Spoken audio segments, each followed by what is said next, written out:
Troisième chapitre, au psaume qu'il est écrit Kulam achuz cherev melumede melchama ish charbo al yircho mipachad bal leilot. Qu'est-ce que c'est cherev? Cherev, c'est une épée.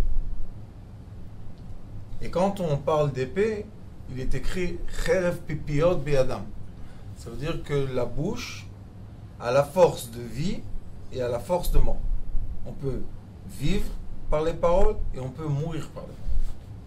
Sefer Yetzira, qui est le livre du premier homme, après Avraham Avinu, après Rabbi Akiva, Sefer Yetzira dit que comme on a une bouche en haut, on a une bouche en bas.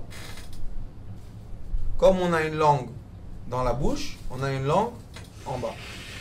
C'est la même chose. Pourquoi? Parce que la bouche d'en haut est entre les 10 doigts des mains, et la bouche d'en bas est entre les 10 doigts des pieds. Et ils se comportent la même chose. Alors maintenant, quand on comprend ça, on va relire ce psaume. Il est écrit Kulam achuz cherev. Tous ceux qui sont autour du roi Salomon, ça veut dire les gardiens du roi Salomon, achuz cherev, ils tiennent l'épée dans leurs mains. Ça veut dire quoi, tenir l'épée dans la main? Ça veut dire que je me contrôle et l'épée ne me contrôle pas. Une fois, j'ai eu très bonne connaissance avec un monsieur qui s'appelle Eli Cohen. C'est un maître d'arts martiaux et il était l'ambassadeur d'Israël au Japon. Et là-bas, pendant qu'il était ambassadeur, il est parti étudier chez les Japonais les arts martiaux et il est expert avec l'épée. Et il m'a raconté qu'une fois le maître leur a dit aux élèves qu'entre l'épée et la main, il y a du feu. Ça veut dire qu'on contrôle l'épée pas quand on la tient comme ça, quand elle bouge toute seule. Et la main juste circule avec l'épée. Ça veut dire qu'on est arrivé au stade, qu'on a surmonté la peur que nous-mêmes nous avons de l'épée. Et on permet à l'épée maintenant d'être protectrice pour nous. La même chose avec le membre essentiel qui s'appelle l'épée. Et la même chose avec la bouche, la langue qui s'appelle l'épée. Il est écrit Kulam achuz cherev. Quand on dit achuz cherev en hébreu, ça peut être de deux directions. Une direction, c'est que nous, on tient l'épée, ou bien achuz, ça veut dire que l'épée nous tient. Et c'est exactement ce qui se passe avec l'être humain. Il y a des êtres humains qui sont esclaves, addicts à leurs membres essentiels ou bien à leur bouche. Et il y a des êtres humains que leurs membres essentiels, leur bouche, eux, ils leur contrôlent.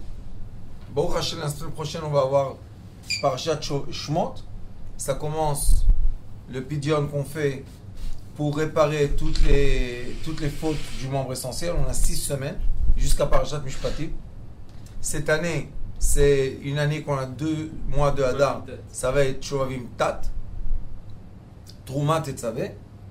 Et ce qu'on fait, c'est qu'en effet, pendant ce temps-là, on veut contrôler l'épée et non pas que l'épée nous contrôle.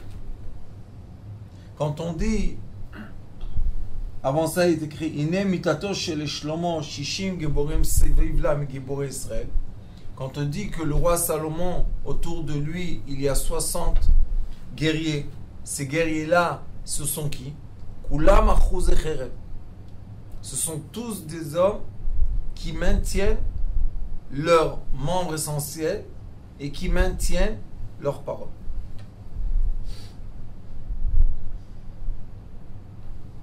Pour bien vivre, on est obligé de se contrôler.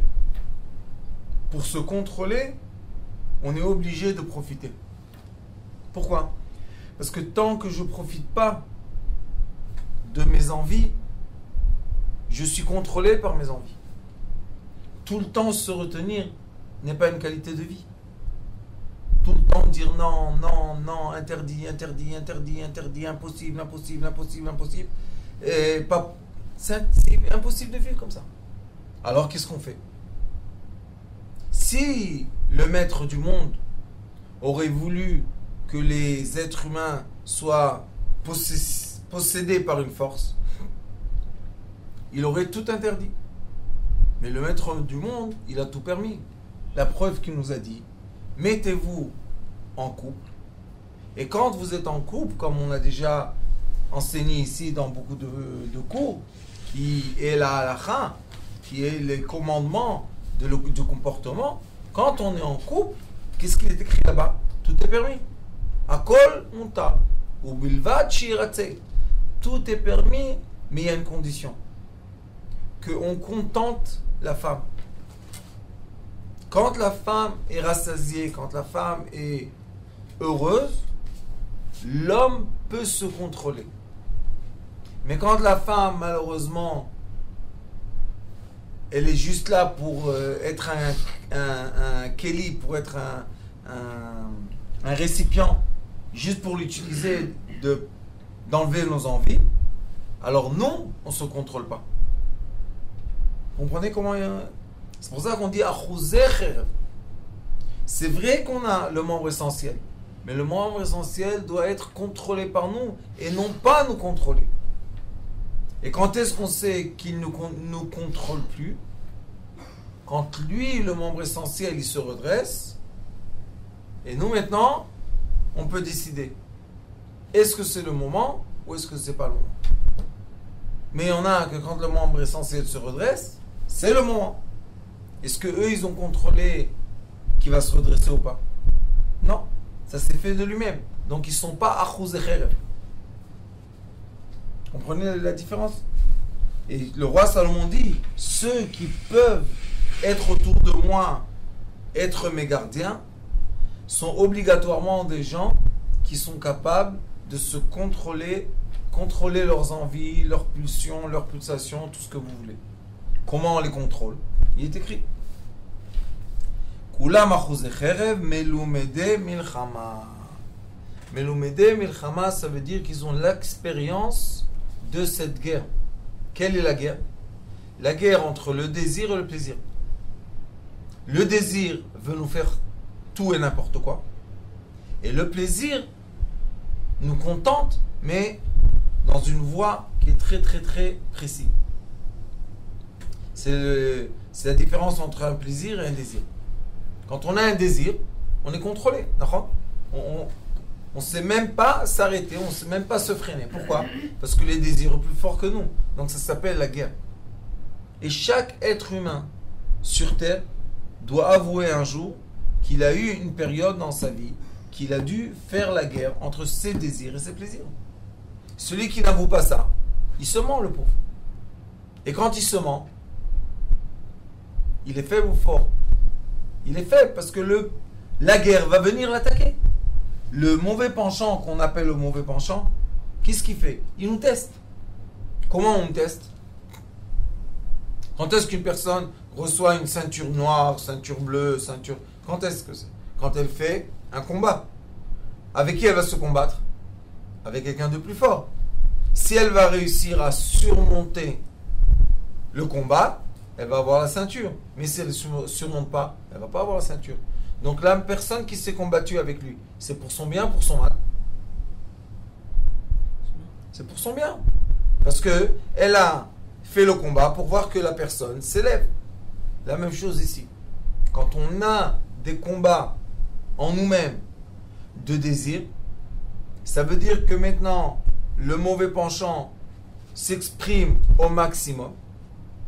Et quand le mauvais penchant s'exprime au maximum, on a l'occasion de voir est-ce qu'on est à la hauteur ou pas.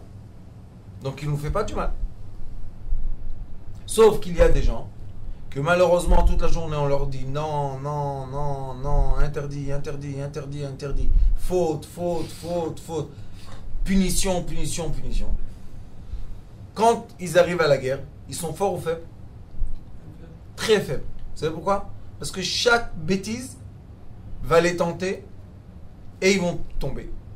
Il est écrit dans la Torah que quand une personne est dans la première année de quelque chose de nouveau, ne va pas à la guerre. Si elle a une nouvelle femme, 1 an elle doit rester à la maison. S'il a une nouvelle maison, 1 an il doit rester dans la maison. S'il a un nouveau champ, 1 an il doit cultiver son champ. S'il a une nouvelle vigne, 1 an il doit cultiver. Pourquoi ça? Parce que quand il ira dans la guerre, ces pensées-là vont tout le temps le prendre en arrière. Il va penser, ah, moi je suis ici, peut-être quelqu'un se marie avec ma femme. Moi je suis ici, peut-être quelqu'un prend ma maison. Moi je suis ici, peut-être quelqu'un prend l'avantage sur ma vigne ou sur mon champ. Donc est-ce qu'il est ici pendant la guerre? Non. Il est découpé en deux. Quand une personne est découpée, elle est faible. Quand une personne est unie, elle est forte. C'est quoi tenir l'épée? Khéred. Tenir l'épée, ça veut dire unir toutes les forces dans un endroit. On est obligé d'être ferme, on est obligé d'être unis. Comment on est unis? Si on a eu des guerres d'envie, et le Maïmonide dit, et dans Chok Israël, tous les matins, c'est l'Ari Akadosh qui a expliqué comment écrire ça. Là-bas, il parle maintenant de l'Chot Tshuva, des halachot de repentir. Et là-bas, il dit qui est la vraie personne qui s'est retournée vers Dieu. C'est la personne qui a rencontré le même Nisayon, le même envie. Comment? La même femme, dans le même endroit, dans la même puissance, dans le même amour, mais maintenant il ne fait pas une faute. Pourquoi tu ne fais pas une faute? Parce que tu l'as déjà fait. Quand tu as fait la faute, tu as fait le combat. Quand tu n'as pas fait la faute, tu as juste poussé le temps. Tu as repoussé le temps. Et encore fois repoussé. Et un jour, malheureusement, ça éclate. La personne, il y a des gens à 40 ans, on ne comprend pas pourquoi. Ils explosent comme un feu d'artifice. Qu'est-ce qu'il y a? Pourquoi tu exploses comme ça? Parce que toute ma vie, je me suis retenu, interdit, punition. Mais à la fin, je suis un être humain qui doit évoluer. Alors vous dites quoi? Vous dites qu'il vaut mieux fouetter, entre guillemets, exprès quand on est jeune, pour pouvoir mieux surmonter ça par la suite. Je vais vous donner la réponse de votre question. Parce que quand on est jeune, on faute. C'est pour ça que ça s'appelle Chet Nehurim, la faute de la jeunesse. ouais, par exemple, quand on voit une personne très... On va prendre un exemple très religieux parce que c'est le sujet, mais une personne très religieuse qui justement qui veulent garder les enfants dans les bonnes conduites, il leur dit fais pas ci, fais pas ça, faire comme ça, et l'enfant il grandit comme ça, et enfin c'est très très répandu, enfin tout le monde fait ça. Ou pas religieux, même dans un milieu. Donc tu vois hein, que la faute est une partie de l'évolution de l'être humain. Sauf, moi ce que je fais dans l'éducation de la communauté que j'ai, je leur dis, quand ça commence à se réveiller, je leur dis écoutez, ça c'est une partie de la vie. Quand est-ce qu'on va la mettre en pratique? Quand le temps viendra. C'est pour ça qu'il ne faut pas attendre de les marier à 25 ans, 26 ans, 27 ans, 28 ans. Parce que plus on attend l'âge, et plus la faute s'accumule. Il y a encore une faute. Après un certain âge, il y a trop de fautes, ils ne veulent pas se marier. Alors qu'est-ce qu'il faut faire? Marier les gens jeunes. Ma grand-mère me disait que les enfants doivent avoir des enfants. Les adultes, parce qu'à 50 ans, tu as un petit bébé, tu commences à pas dormir la nuit. À 50 ans, il faut avoir les petits-enfants, pas les petits bébés. Et c'est pour ça que ça s'appelle la faute de la jeunesse. Chet Nehurim. Et personne a réussi de évoluer sans mettre en pratique ce problème. Sauf si il a eu la chance, comme au Yémen, au Maroc, même avant dans les pays d'Ashkenaz, jusqu'à avant la Deuxième Guerre mondiale, c'était comme ça. À 13 ans, il est marié. À 12 ans, il est marié. Il y a des sages À 10 ans, ils se sont mariés. Pourquoi? Il a dit, emmenez-moi ma femme. Toutes mes envies, mes désirs, je peux les faire avec elle. Parce qu'elle aussi, elle a des envies et des désirs. Il ne faut pas oublier. Et ma guerre sera pas quand je suis séparé de ma femme. Quand j'ai ma femme avec moi. Et tout le monde sait que quand on a sa femme avec soi, quand on est jeune, ça nous préserve de beaucoup de problèmes. Mais quand on passe la jeunesse tout seul, séparé, qui peut dire qu'il n'a pas eu de faute comme ça? C'est... Exactement. Alors il faut avouer la vérité. C'est pour ça que le roi Salomon dit c'est pas seulement que je sais faire mes arts martiaux tout seul. Est-ce que tu as fait un vrai combat avec tes arts martiaux? Est-ce que tu les as mis à l'épreuve de quoi? De la force contre toi. Le membre essentiel est une épée. Est-ce que ton membre essentiel a été déjà dans la guerre ou pas? Et le Maïmonide dit, le vrai Baal Tshuva, c'est celui qui a mis en épreuve le membre essentiel. Et après, il a fait sa guerre. Et il retrouve encore une fois l'épreuve. Et maintenant, c'est un vrai guerrier ou c'est quelqu'un qui ne sait pas comment traverser l'épreuve? C'est un vrai guerrier. Donc on est obligé de se permettre d'être des êtres humains. Sinon, c'est n'importe quoi toute cette histoire. Et c'est pour ça qu'on n'a pas le droit. Maintenant, Shovavim, on va faire Bezrat Hashem des Pidyon. On n'a pas le droit de punir quelqu'un qui a eu cette faute de jeunesse. Au contraire, on doit lui dire, tu as eu la faute de jeunesse? Oui. Maintenant, viens, monte, puisque tu as eu la faute. Tu as ressenti c'est quoi cette faute. Maintenant, viens, élève-toi. Surmonte-toi. Et la force de quoi? De te marier? Je connais des jeunes, ils me disent, Rav, j'ai peur, je m'engage. Je dis, de quoi tu as peur? Manger, on mange tout le monde. Habiller, on s'habille tout le monde. Dormir, on dort tout le monde. On va à la baignoire tous. De quoi tu as peur? De vivre encore avec quelqu'un dans une maison? Quoi, quand tu es tout seul, tu fais pas tout ce que tu fais à la matin, on fait avec quelqu'un d'autre. Mais, une chose est la différence entre avant le mariage et après le mariage. Une seule. C'est quoi?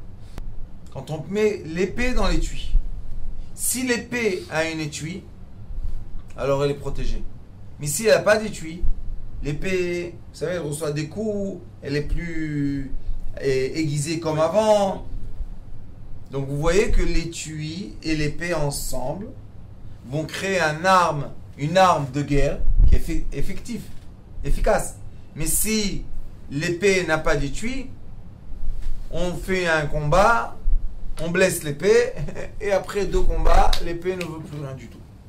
Alors le roi Salomon, il a dit, moi, vous savez, ceux qui sont autour de moi, ils ont fait déjà cette guerre. C'est pour ça que Ish Charbo Al Yercho, chacun il a son épée sur la cuisse. Et ça veut dire quoi? Ça veut dire que la cuisse, c'est les jambes. Et entre les jambes, quelle épée on a? Le membre essentiel. Il lui dit, Mi pachad ba leilot. C'est quoi leilot? Je vais vous dire, tu vas être content. Leilot, c'est Lamed Yud. Lamed, c'est le démon féminin avec toutes ses copines. C'est pas Laila, c'est pas une nuit. C'est Leilot. Beaucoup de démons féminins. Parce que chacun sait que quand il a eu des envies, des choses, et il a eu le liquide qui est sorti de son corps, chaque fois il avait une autre imagination. Le Zohar HaKadosh dit que c'est impossible que l'homme ait une érection, érection, s'il n'y a pas une force féminine collée à lui. Il dit où la force féminine est ta femme. C'est pour ça qu'elle nous préserve des problèmes, puisque c'est l'étui qui garde le membre essentiel. Ou la force féminine est un démon. Et le démon féminin, on l'appelle la médiou, la médiou. C'est pour ça qu'il dit, mi pachad, de la crainte qu'on a eue, baleilot. C'est pour ça qu'il y a des tzadikim qui ne vont pas dormir avant minuit. Parce que entre le coucher du soleil et minuit, c'est le moment des forces extérieures. Donc qu'est-ce qu'il fait? Il reste éveillé, il étudie. Comme ça, il combat, qu'ils ne viennent pas l'attaquer. Mais ils ont peur quand ils vont dormir après la sortie des étoiles, et ils vont se réveiller le matin. Le début de la nuit jusqu'à minuit, c'est un début pas sympathique. Parce que les pensées peuvent venir, les histoires peuvent venir. Alors les sages nous ont dit, quelle est la solution? Il faut dormir avec une sagesse et se réveiller dans cette sagesse. Il faut avoir toujours une raison et quelque chose qui nous intéresse et qui nous interpelle dans la vie.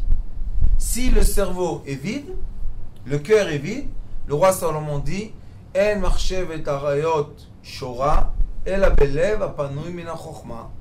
La pensée des envies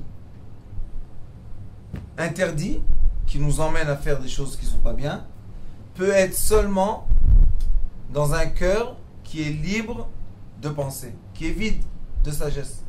Mais si le cœur est plein de sagesse, Baruch Hashem, il n'y a pas de place, il n'y a pas d'espace pour les démons de venir et s'installer et squatter notre cœur. Donc, vous voyez que quand il dit Kulam achuzei cherev melumedei milchama, ça veut dire que nous avons tous les êtres qui nous entourent, que c'est nous, c'est la langue de la bouche et la langue, c'est le membre essentiel.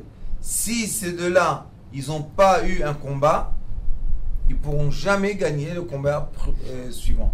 Et pour la langue, on dit Haolam omed al bol mav.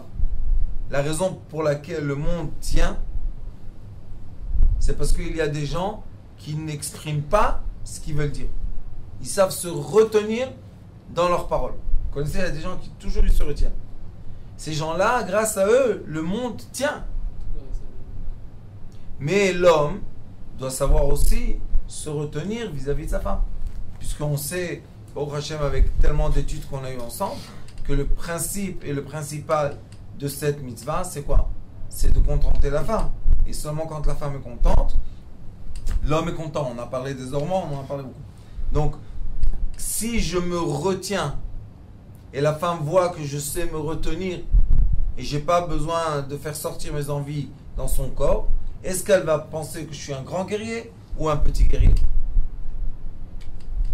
Grand guerrier. Pourquoi? Regarde comme il est fort. Il sait se retenir. Il sait que quand moi je suis pas à l'aise avec cette mitzvah, il me laisse tranquille. Mais si un homme tourne autour du pot, tourne autour, à la fin il convainc, la femme est convaincue, mais après quand ils finissent, elle n'est pas contente de lui. Elle dit qu'est-ce qu'il a? Pourquoi il ne sait pas se retenir? Pourquoi il ne se retient pas? Ça s'appelle les Giborei Chai. Ceux qui sont les vrais héros, ceux qui savent se retenir. J'ai la force de tuer, je ne tue pas. J'ai la force de maudire, je ne maudis pas. J'ai la force d'insulter, je n'insulte pas. C'est pas que je ne sais pas, c'est que je sais, je ne le fais pas. Gadol mina metzuve vose, misheino metzuve vose. Celui qu'on lui dit, qu'on lui donne un ordre et il applique l'ordre, est beaucoup plus important que celui qui applique un ordre qu'on ne lui a jamais demandé. Malgré qu'il a appliqué un ordre. Là, on applique l'ordre qu'on a été demandé à s'appliquer cet ordre-là.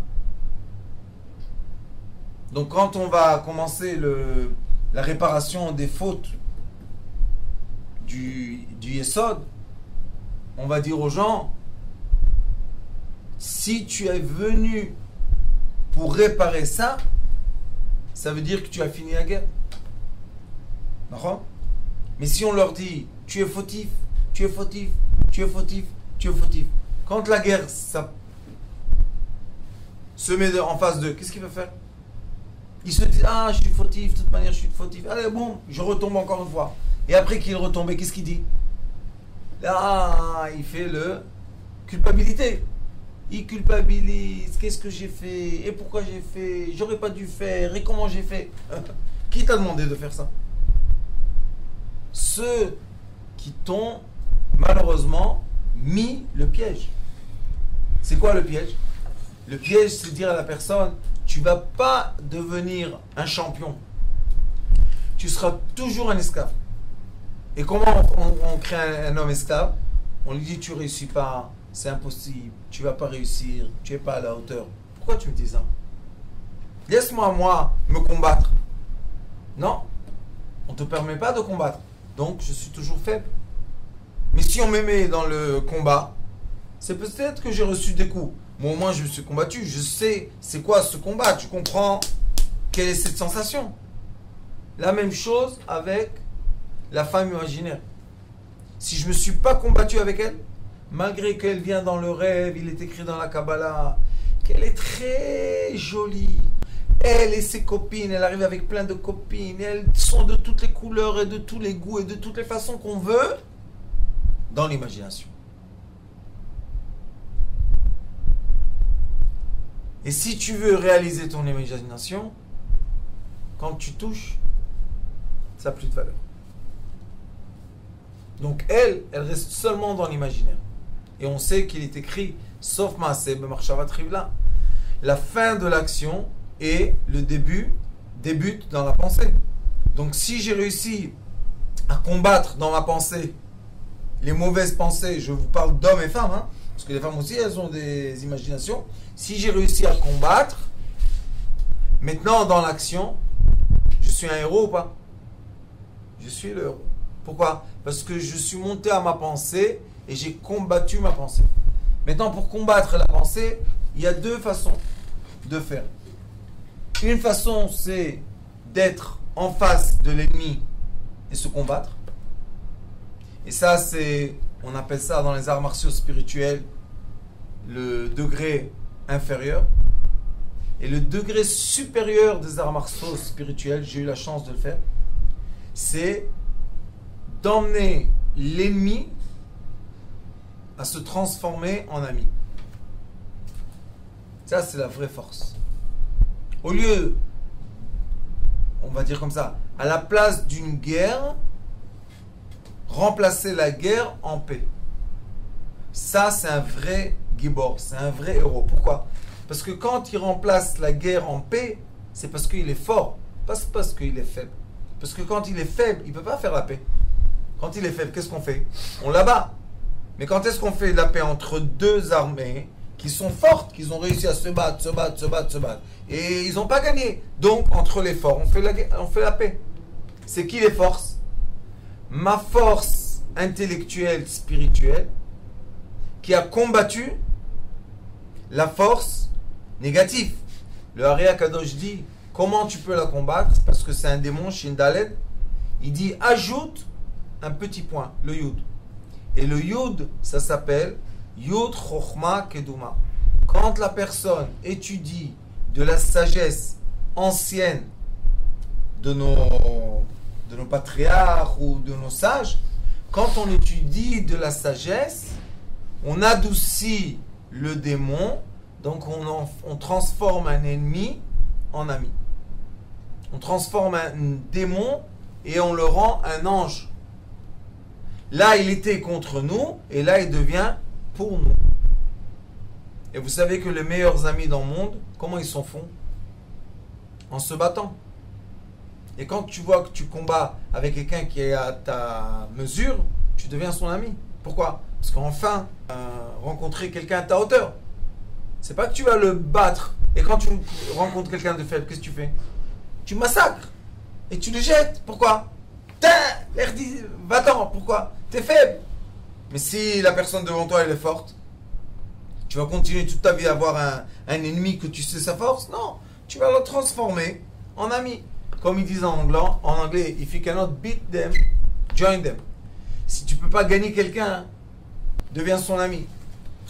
C'est une force. Donc ici, quand le roi Salomon nous a dit qui sont les forces qui doivent contourer l'être humain pour le défendre, Shishim Geborim Savivlo, ceux qui sont autour de moi, ce sont des guerriers qui ont passé la guerre et maintenant ils sont tellement forts que les énergies négatives arrivent devant eux, deviennent des anges. Ils sont à la hauteur de transformer les démons en anges. La même chose avec les gens qui sont dans l'éducation, c'est exactement la même chose. Il faut savoir transformer les enfants agités en enfants respectueux, en enfants qui obéissent. C'est ça la force. Punir un enfant agité, c'est rien du tout. Qu'est-ce que tu le punis? Tu lui fais peur quand tu le punis, tu fais rien du tout. Donc l'enfant agité a besoin d'une personnalité autour de lui qui est tellement forte qui arrive à l'emmener à son équilibre. Ça, c'est l'éducation. Mais il y a aussi le dressement. Dresser des enfants comme des animaux. Punition, punition. Punition, punition. Punition, punition. À la fin, un enfant qui a été puni 5 fois, 6 fois, il n'a plus peur de la punition. Au contraire, moi, une fois, je suis rentré dans une classe pour enseigner des enfants, pour leur enseigner l'invention. Et je ne savais pas c'était quoi cette classe. Mais quand je suis rentré dans la classe comme ça, j'ai vu le monsieur Laforce. Je lui ai dit, toi, viens ici. Il m'a dit, qu'est-ce qu'il y a? Je lui ai dit, toi, tu t'assois à côté de moi. Il m'a dit, pourquoi? Je lui ai dit, parce que c'est toi qui es le plus fort dans la classe. D'accord? Il m'a dit, oui. Je lui ai dit, alors si tu es mon copain, tu vas me faire du calme dans la classe. Chaque cours, il s'assied à côté de moi. Et comme je lui ai donné d'importance, au lieu de le jeter de la classe, il tenait la classe. Chaquette. Après, je leur ai appris comment apprécier le cours, apprécier la sagesse, etc. Mais il faut toujours prendre les forces puissantes et les mettre à tes côtés et non pas en face de toi. Ça, c'est la différence entre un ennemi et un ami. C'est la différence entre le désir et le plaisir. Avec qui on prend du plaisir? Avec un ami ou un ennemi? Plaisir, avec un ami. Et le désir? Avec un ennemi. Vous savez pourquoi? Parce que le désir fait mal. Quand j'ai un désir qui n'est pas canalisé, à la fin, j'ai toujours une réaction qui me fait mal. Ou je regrette, ou je culpabilise, ou ça me fait mal dans mon corps, ou ça m'a fait mal dans mon âme. C'est toujours... le résultat de ça, il est toujours mauvais. C'est parce que j'ai un ennemi en face de moi. Mais si j'ai un ami à côté de moi, je vais avoir toujours un plaisir du désir. Et c'est ce qu'il dit le roi Salomon. Kulam achuzei cherev, melumedei milchama, ish charbeo al yircho, mipachad baleilot. Baruch Adonai leolam. Amen ve'amen.